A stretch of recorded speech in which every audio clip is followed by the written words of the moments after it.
Halo everyone, aku Clara dari Aesthetic Healing Apps, your healing partner.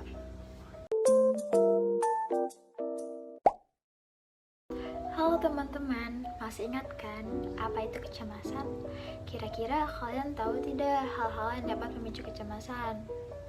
Jadi, ada beberapa faktor yang dapat memicu kecemasan, yaitu stres, trauma, pengalaman buruk, serta perubahan hidup.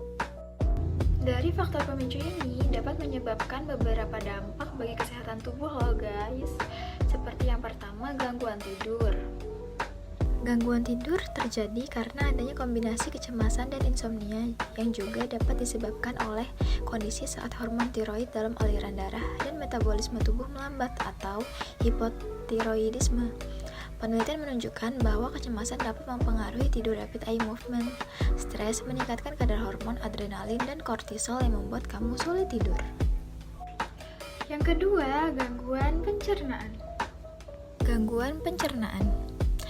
Saat psikis kamu tertekan, contohnya akibat kecemasan, kesedihan, atau ketakutan yang berlebihan, maka tubuh kamu akan memproduksi banyak hormon stres yang bisa turut mempengaruhi kerja saluran cerna kamu, seperti meningkatkan produksi asam lambung, mengubah motilitas saluran cerna, sekaligus juga mengubah sensitivitas saluran cerna terhadap asam lambung dan sekret pencernaan lainnya. Imbasnya bukan hanya mulas dan penurunan nafsu makan, kamu bisa juga mengalami mual, kram perut, kembung, perih, sesak, diare, konstipasi, dan banyak keluhan lainnya. Yang ketiga, penyakit kardiovaskular. Penyakit kardiovaskular, kecemasan dapat menyebabkan respons sistem kardiovaskular, antara lain palpitasi, jantung berdebar, rasa ingin pingsan, penurunan tekanan darah, dan penurunan denyut nadi. Selain itu, gejala psikologis juga dapat muncul yang dapat memperburuk kondisi jantung. Dan yang keempat, penurunan imunitas. Penurunan imunitas ketika cemas, panik, stres, khawatir, serta depresi dibiarkan tak terkendali, maka dapat mengurangi efektivitas sistem kekebalan tubuh.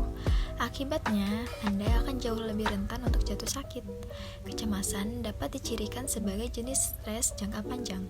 Ketika otak merasakan ancaman, maka respon melawan atau lari akan diaktifkan. Proses ini kemudian dikoordinasikan oleh sistem saraf simpatik untuk meningkatkan peluang bertahan hidup dalam situasi berbahaya.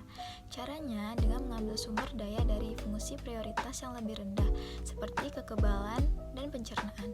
Setelah itu menyalurkan sumber daya untuk melawan atau lari. Respon tersebut melibatkan pelepasan hormon stres seperti kortisol dan norepinefrin dalam jumlah besar di seluruh tubuh. Semua jenis kecemasan dapat menyebabkan hormon stres ini dilepaskan. Kehadiran hormon stres dan perubahan fungsi tubuh akibat kecemasan dapat menyebabkan berbagai perubahan fisiologis, misalnya penurunan fungsi kekebalan dan meningkatkan peradangan. Lalu, bagaimana cara pengelolaan kecemasan? Pengelolaan kecemasan adalah langkah penting untuk mengurangi dampak negatifnya pada tubuh dan kesehatan.